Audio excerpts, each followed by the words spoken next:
Hello, everyone. Thank you for joining me here on ThinkTech Hawaii. You're watching How Did We Get Here? And I am the host of this series. I'm DeSoto Brown. I am the Bishop Museum historian and curator for the Archives Department at Bishop Museum here in Hawaii. And I'm going to be showing you images today that come both from Bishop Museum Archives, where I work, and from my personal collection. And today we're talking about the history of air travel in Hawaii, the early history up to, well, let's say from 1910 to about 1970, with a focus on what it was like for you as a passenger to get on and off an airplane during that time period. And this is an illustration from a magazine ad from the 1930s showing you the modern types of airplanes that were flying over the Hawaiian Islands at that time. Technological advances have been very crucial in this entire story and have made things possible because today we expect that we can get on an airplane and go anywhere in the world that we want to go, pretty much. Well, that's a pretty recent development in human history. Let's find out about that. To begin with, this is a photograph of the first airplane flight in the Hawaiian Islands. This took place December 31st, 1910. And that was 7 years after the first powered airplane flight had occurred. And many of you will remember that the inventors of and the first flyers of first successful powered airplane, meaning one that didn't float just because it was a hot air balloon, but had an engine that flew itself, those were the Wright brothers. And they flew for the first time in December 1903. And this picture is 7 years after that, December of 1910. The man flying this rickety little airplane is a guy named Bud Mars. And this was at Moanalua on Oahu. And if you look at the bottom of the photograph, you'll see there's a whole line of parked automobiles and horse-drawn carriages, because lots of people had come to Moanalua from Honolulu to see this momentous event happen.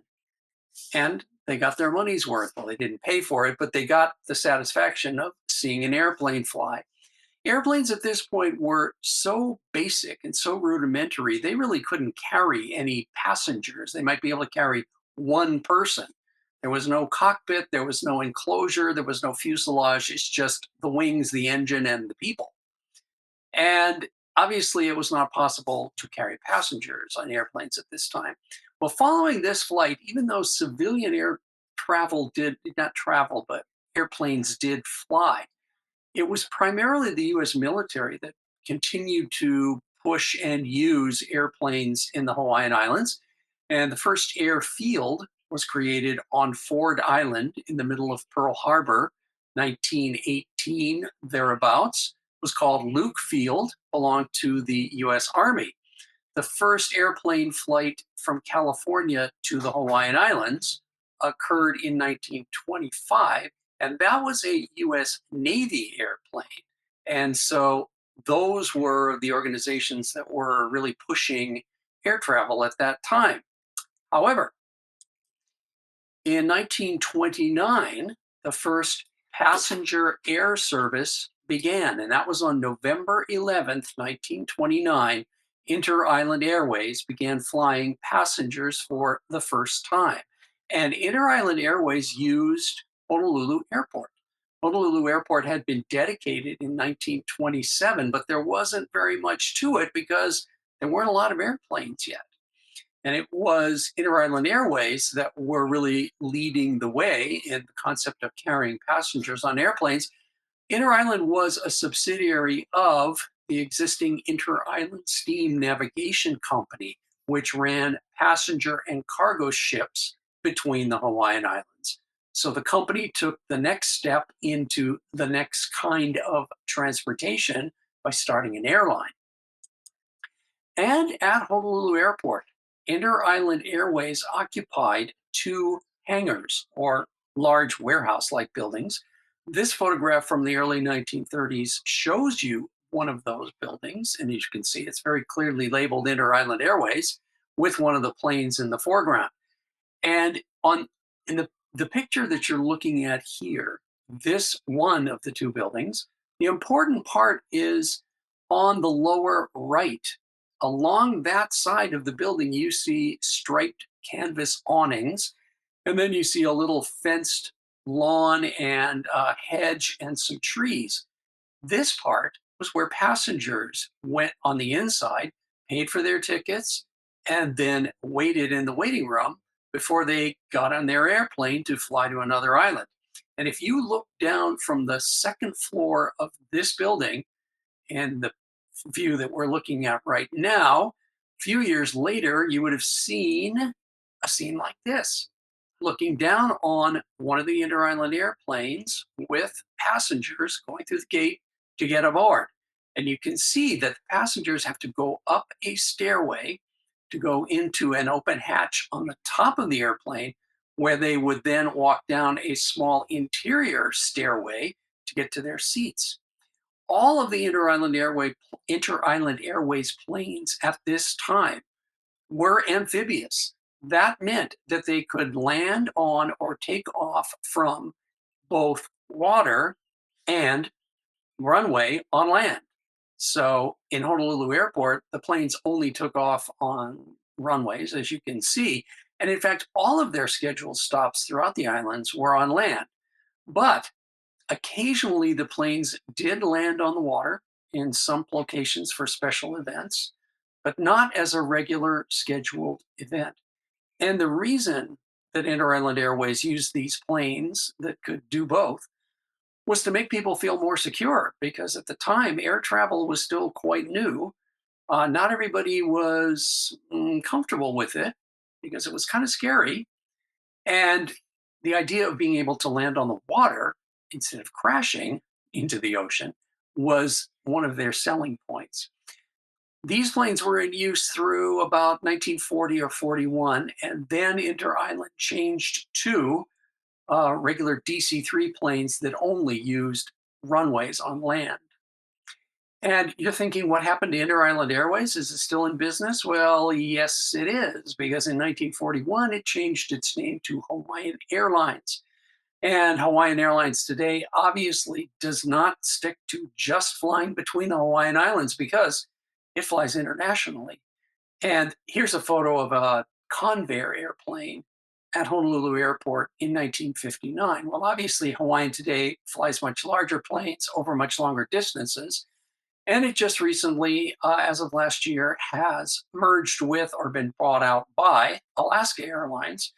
It will retain its name, but it is, at the moment, one of the oldest surviving airlines in the world that has remained a separate business on its own. Hawaiian Airlines slash Inter-Island Airways was the only airline using Honolulu Airport for all of the 1930s, even into the 1940s, the early part. And that is because initially there were no other airlines flying to or from the Hawaiian Islands, because the distance was too great and it wasn't possible yet for airplanes to cover that distance. This changed in 1935 when Pan American World Airways flew for the first time from California to Honolulu. And in 1936, they began their paying passenger flights, regularly scheduled flights. The flight from California to Honolulu was at that point the longest distance that any existing airplane could cover.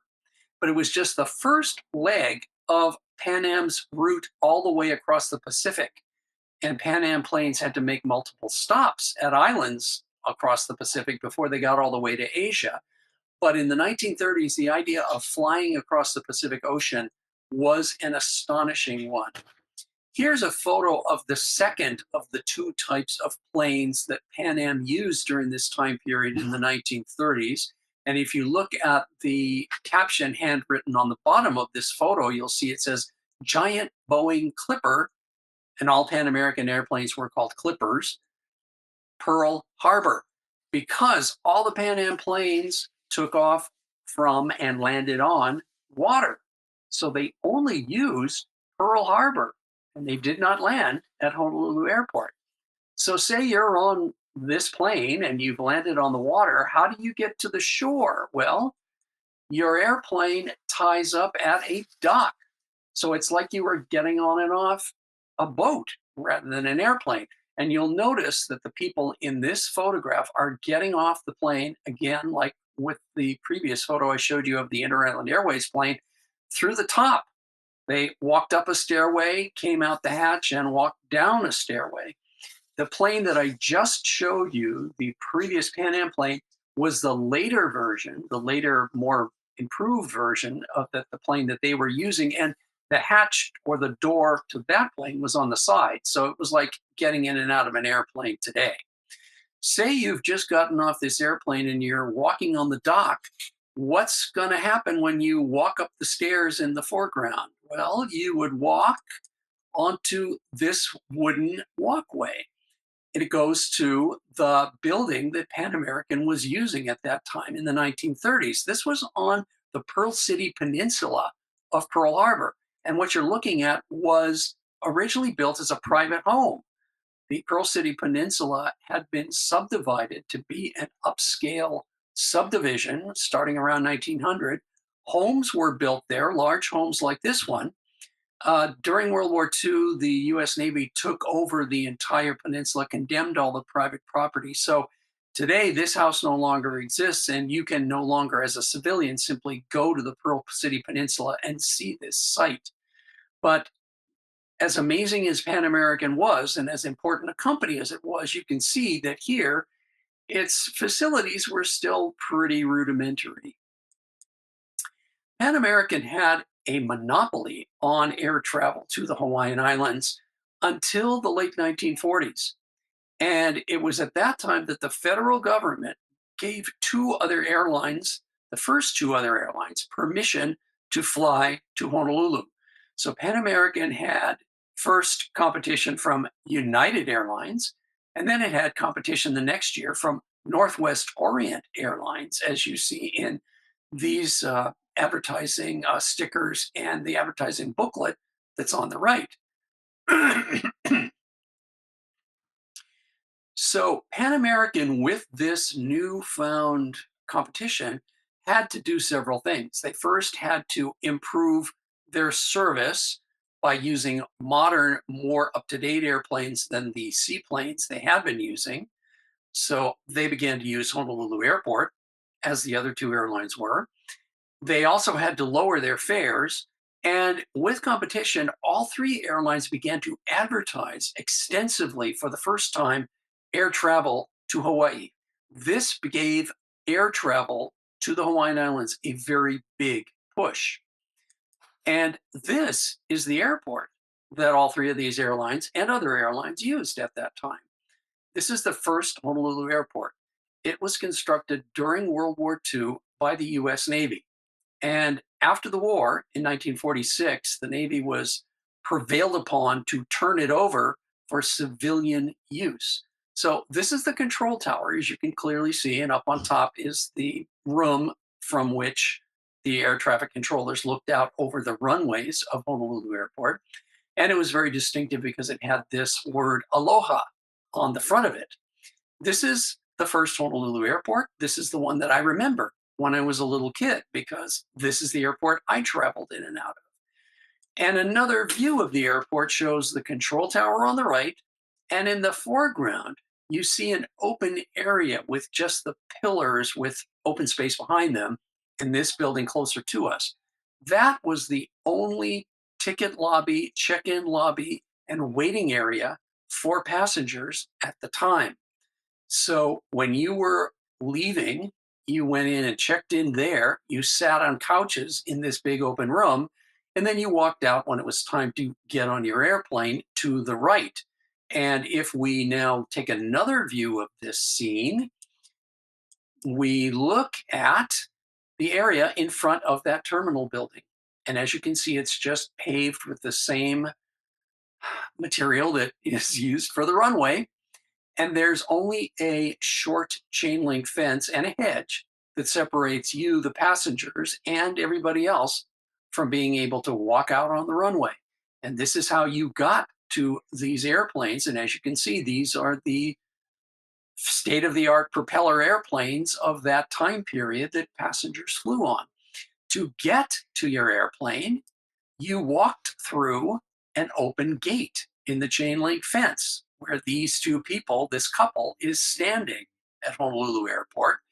And today, in most airports, you walk through a doorway in a building and you walk on a jetway to get to the airplane. But you still go through what is called a gate. Well, they're called gates today because they literally were gates like this in the early days of aviation and for quite some time. And of course, there still are some airports where you get on planes this same way. In 1959, a new technology, a new cutting edge type of technology came to Honolulu. This is the arrival of the first passenger jet to the Hawaiian Islands. It is a Boeing 707. As you can see, it is owned by Qantas, the Australian airline. And this arrived on June 30th, 1959. And it was a momentous occasion, and there was a fair amount of ceremony. And this particular airplane, from 12 o'clock noon to 3 p.m., was open to the public for them to walk through. So they walked up the red carpet that you see in the lower left corner. They could go up the stairway in the front, walk down the aisle to the back, and walk off so that lots of people could see what this amazing new technology was. Well, the arrival of jets was hugely important to our economy because, one, it meant that the travel times were much shorter. The propeller planes that I just showed you took more than 9 hours to get here from California. Jets, of course, take 4 to 5 hours. They also carry a lot more passengers each flight, and that meant that airfares could go down. With this huge boom in more tourists arriving, not only was it necessary for Waikiki to be turned into a high rise urban area to accommodate people who were traveling here, but it also meant that the existing Honolulu airport that I just showed you was completely inadequate. And that meant that a new airport had to begin. And in 1959, ground was broken for the new Honolulu airport. That was the current airport that we still have today.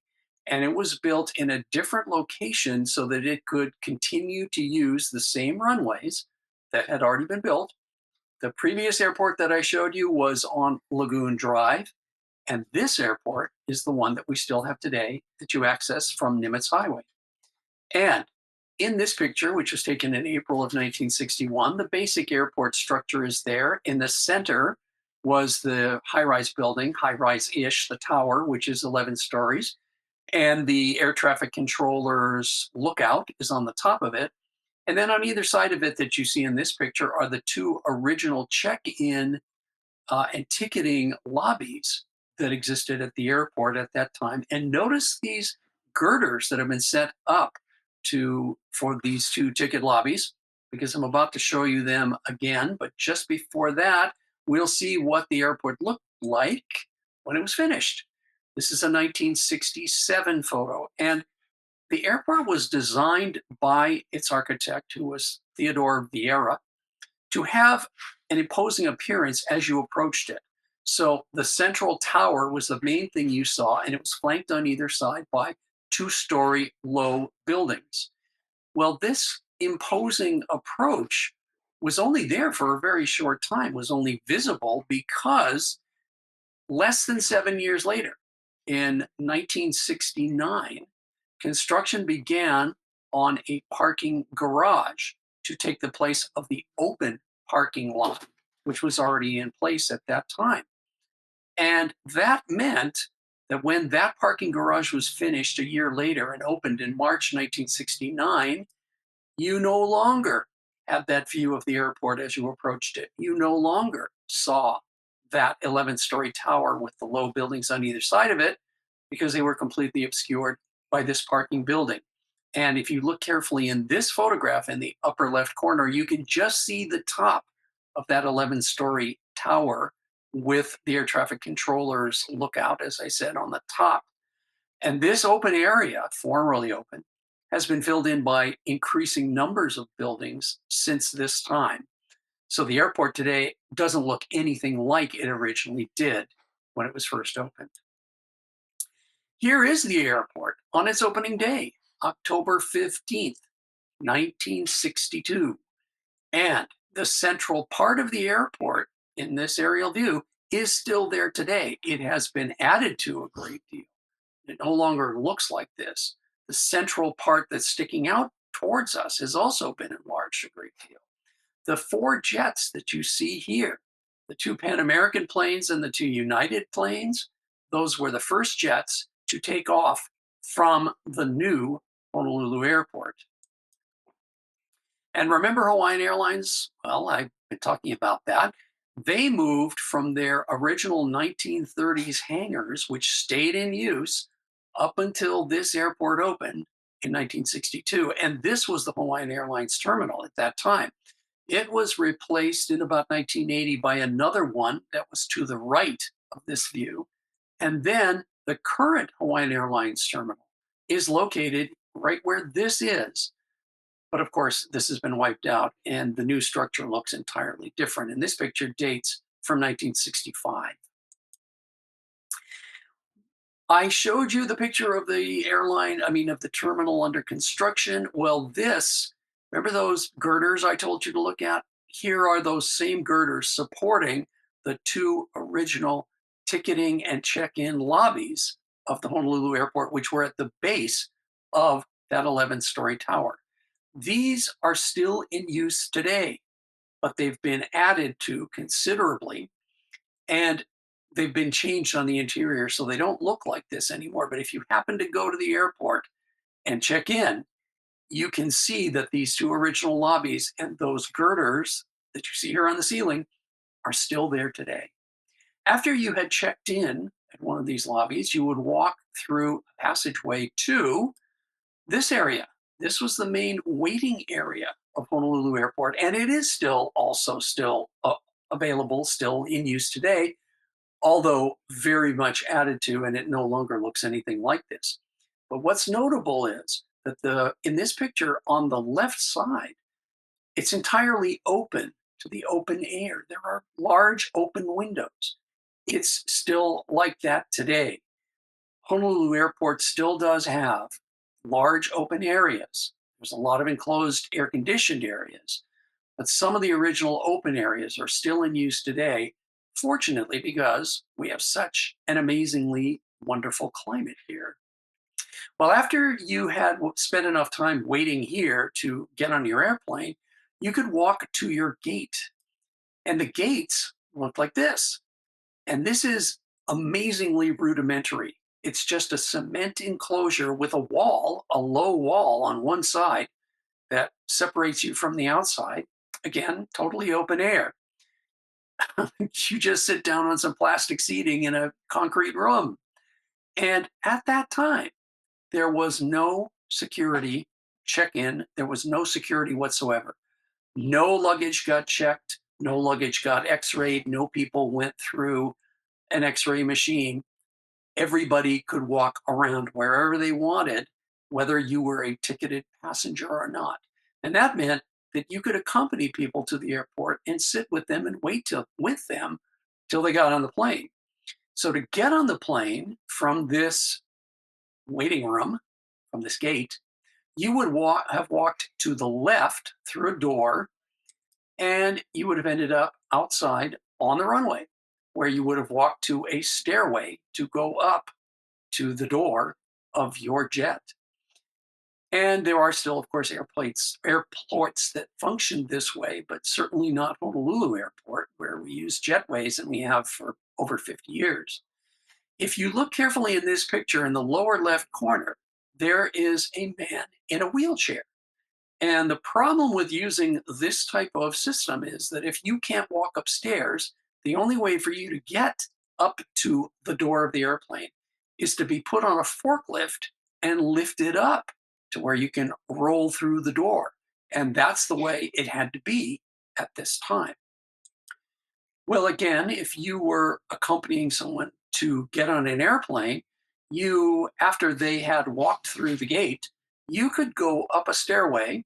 And in this photograph, you can see a woman on the far right coming up that stairway and stand on this upper level and look down at them walking over to get on the plane, walking up the stairway, and then maybe they would turn around and wave to you from the door of the plane before they got on board. And that meant that the experience of flying was very different. It meant that if you were with somebody who was getting on a plane, you could be with them or at least see them for a long time before they actually departed. You could see them actually depart. It was emotionally a different experience. And it's something that you can no longer go through today because of security and also because of the systems we use, because we want to be protected on the inside from the noise and the exhaust of the jet engines. So jets no longer take off very frequently from open airports like this anymore for that reason. Well, that brings us to the end of this program. Thank you for joining me. I'm DeSoto Brown, the host of How Did We Get Here? We just did a quick review of what air travel was like from about 1910 to about 1970 here in the Hawaiian Islands. I hope to see you again here on ThinkTech for more of my presentations of How Did We Get Here? Until I see you again, thanks for joining me, and aloha.